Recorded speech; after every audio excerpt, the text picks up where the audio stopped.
Hi and welcome back. This is a continuing on the last video I did regarding my plea to the Black community to hold your votes for this election. I'm asking you to not vote in this election due to the fact that there is neither of the candidates that are up there have any plans to do anything that benefits the Black community.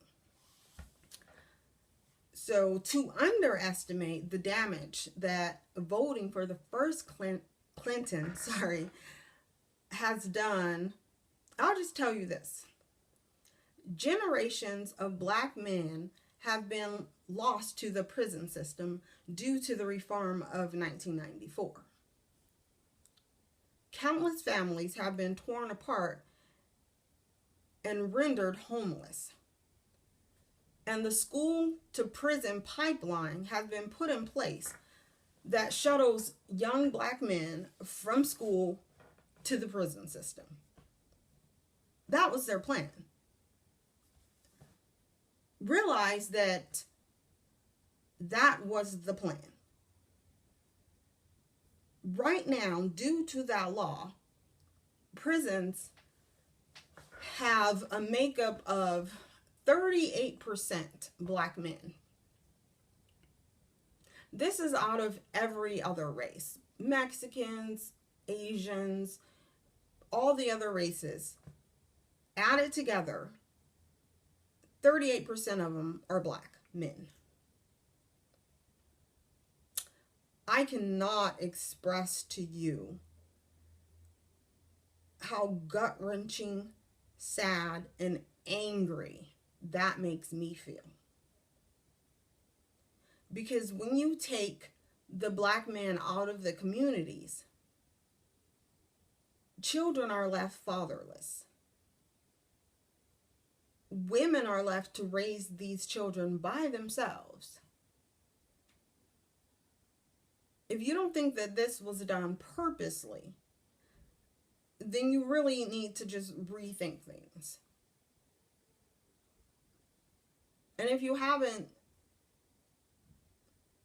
really took time to think about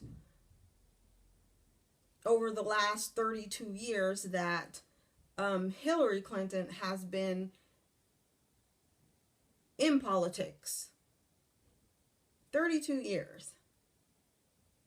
32 years. That is a long time. And Hillary Clinton's track record has shown that she causes way more damage to the Black community than she ever even tried to cause benefit to. In fact, in one of Hillary Clinton's statements in the election of the 2008 election, when she was running against President Obama, she made a statement saying that a few years ago, Obama would be bringing her coffee.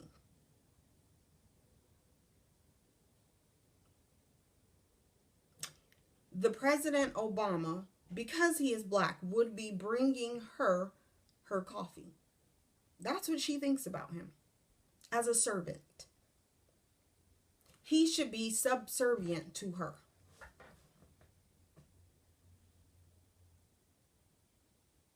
If there's no reason to hold your vote, there's a reason right there. If she thinks that President Obama should be subservient to her, what do you think she thinks about you?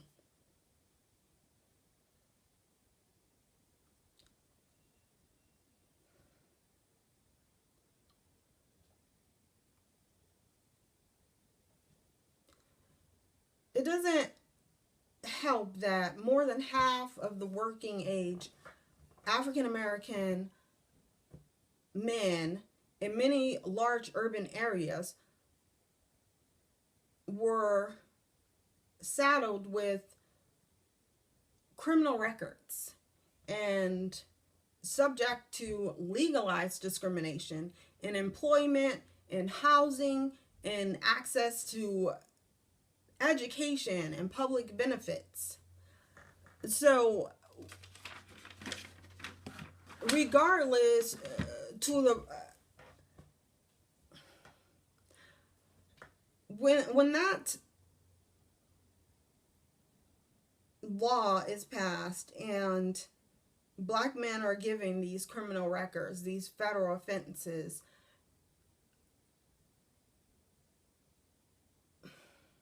they're sentenced to a permanent second class status.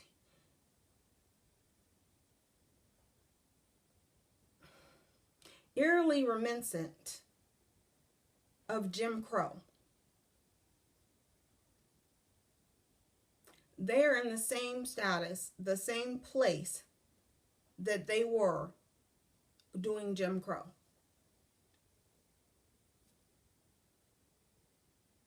It is almost impossible for me to overstate the damage that the Democratic Party has caused to the black community, especially our black men.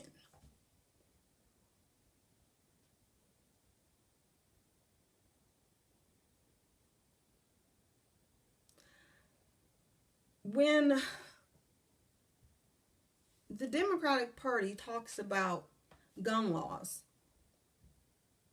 and they make statements about, gun control and stuff like that, and gun control, guns in the black communities, and they always, mention Chicago. So I think people, especially black people, aren't listening to these words that they're saying and really thinking about them.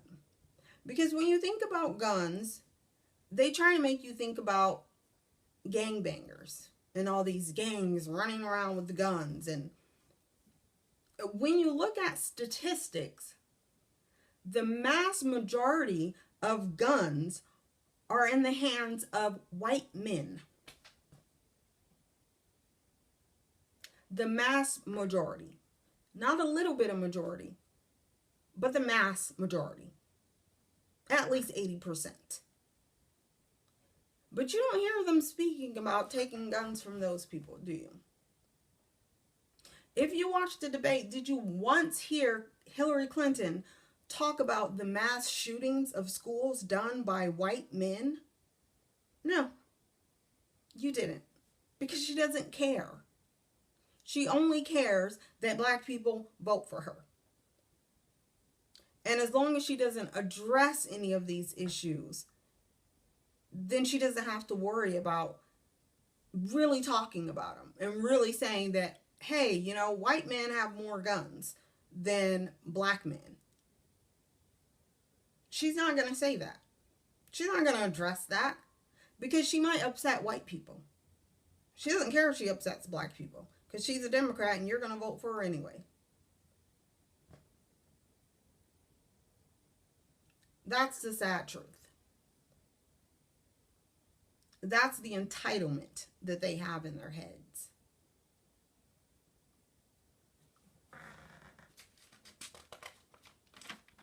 I'm just going to look at this too. Wrote a couple of notes. So another statement Hillary Clinton made in regards to black people is she said that in regards to Martin Luther King's speech, she said that that it took a white man to get black people to the mountaintop. A white man. She even disregards MLK and his work. And I mean, for those people who really put MLK in a respectable, almost heroic stand, that's That's a hard hit. To disregard all his work. That's what she did. She disregarded every time he put his life on the line. Because let me tell you, every time MLK or anybody right now goes marching peacefully, whether it is through Black Lives Matter or any other group that wants to protest the atrocious behavior of white people towards black people, then there's a problem. So regardless of what you try to do and whether you try to do it peacefully, that's going to be met with violence. So what I'm saying is, Hillary Clinton has been in the public office for 32 years and has done nothing to help black people.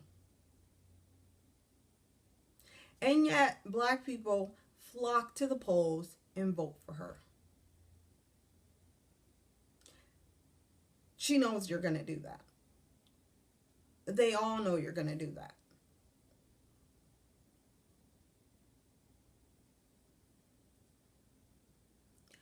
Under the Clinton administration, there were more black men incarcerated than in the entire history of America.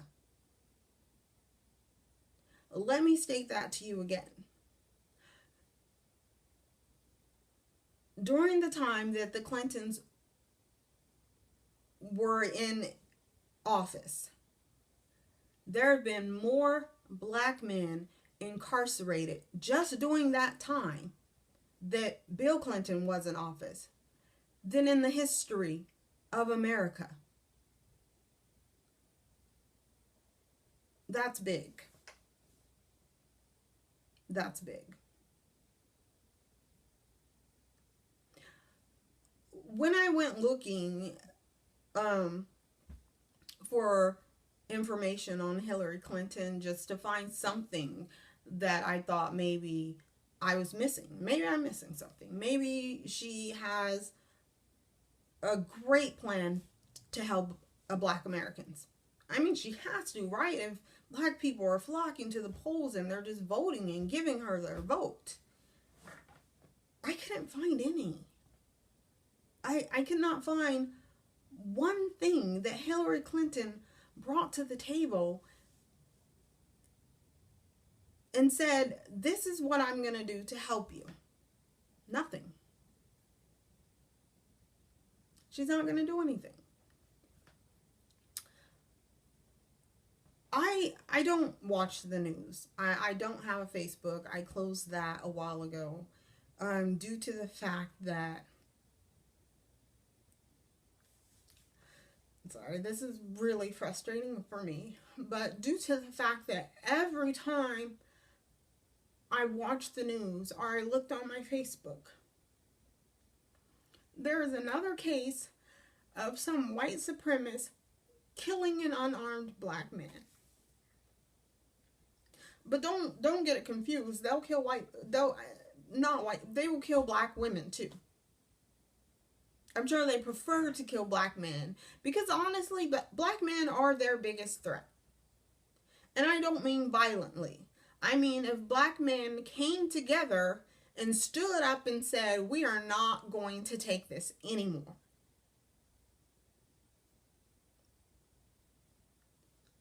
I believe that black men have the power to turn everything around.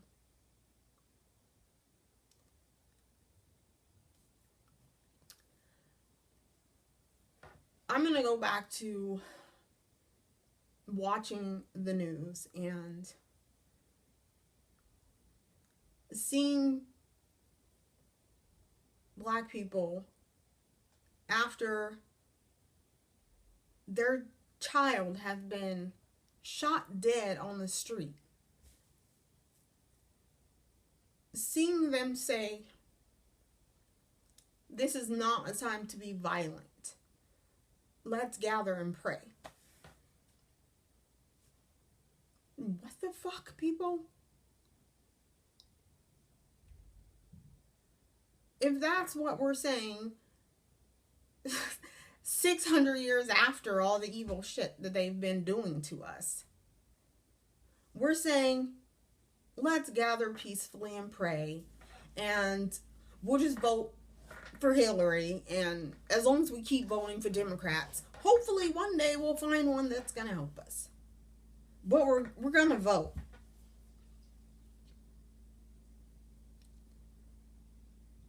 What are we waiting for?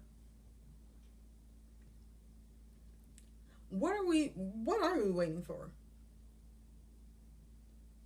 I'm not asking you to do anything astronomical. I'm not asking you to organize, some walk-off or organize some terrorist event. Because I can't ask you to do that. But what I am asking you to do is pretty simple. It's not voting. Just don't vote.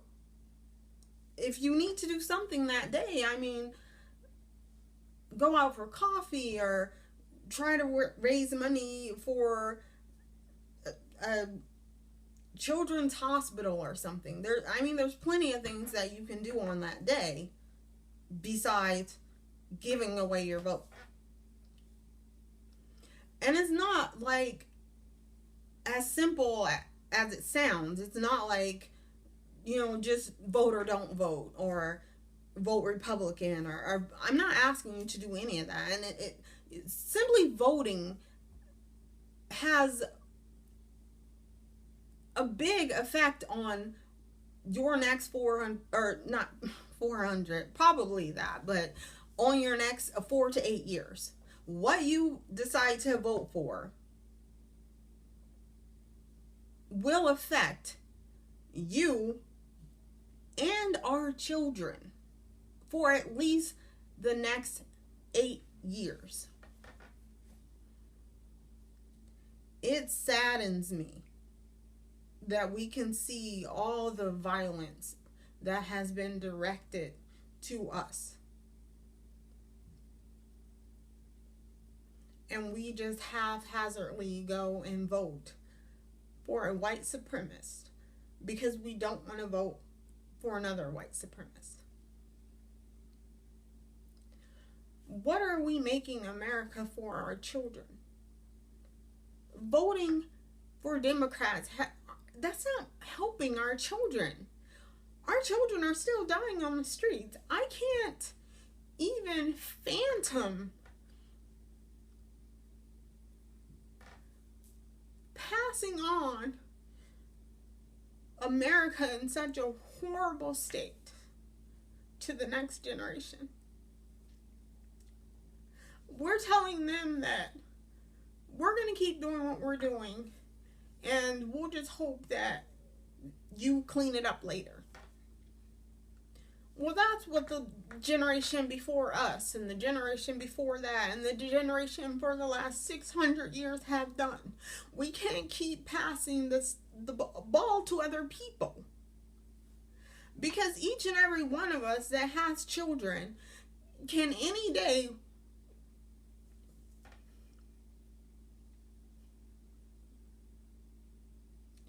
turn on the TV and see that our child has been shot in the street solely based on the fact that they are black.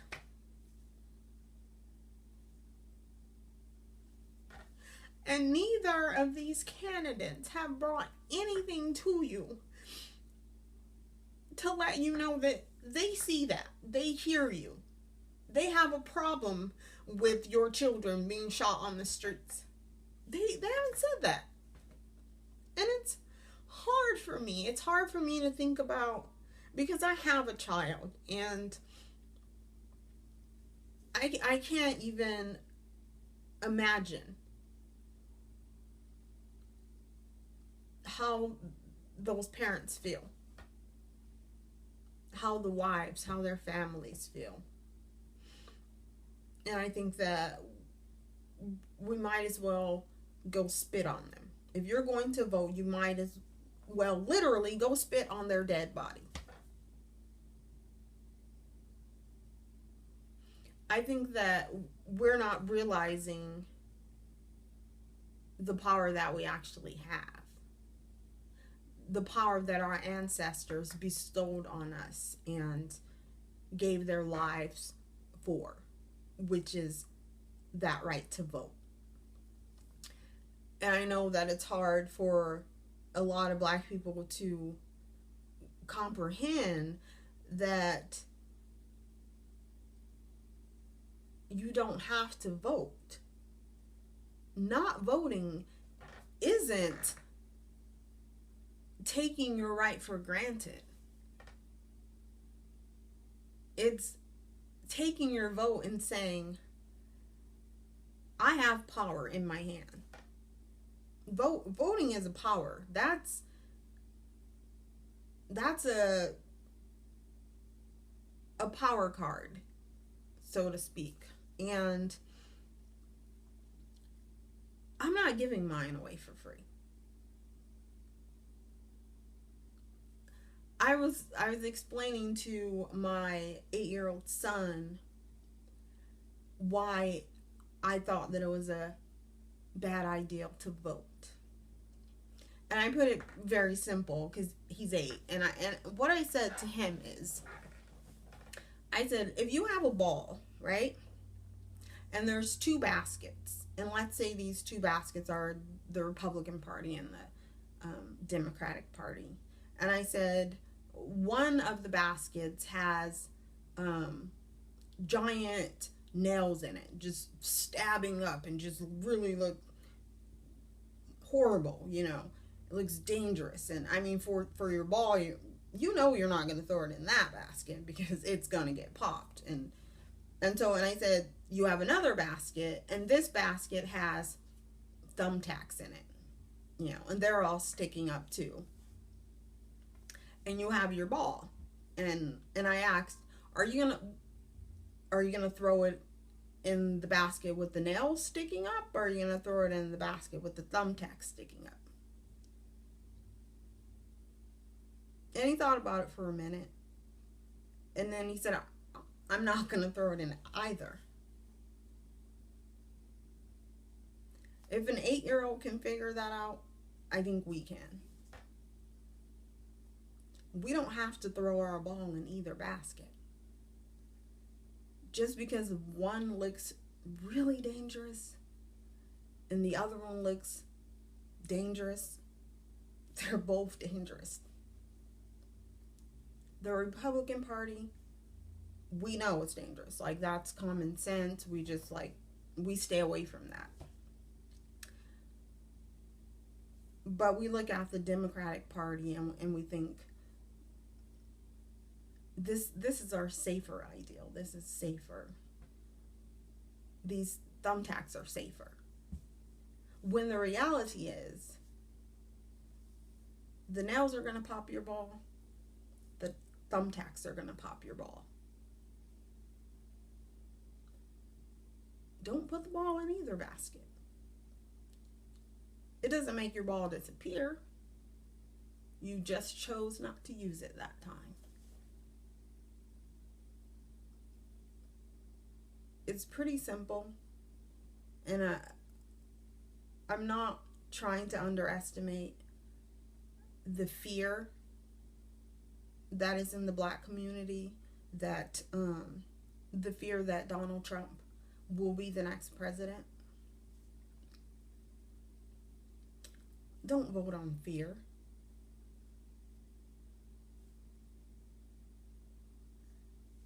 Don't throw your vote away based on fear, because then you're not using it properly anyway.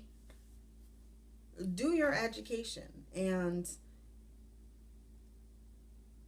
see which one of these candidates has your back, has your best interests, are going to come to your areas and put more money into your schools, that are going to bring more jobs to your community. that are going to get rid of unfair, unjust laws that damagely affect your community? Which one of them has that plan? None of them. Neither of them has a plan to help the black community because they don't have to have a plan. They know they need to have a plan for gun rights, and they know they have to have a plan to lower taxes for big business,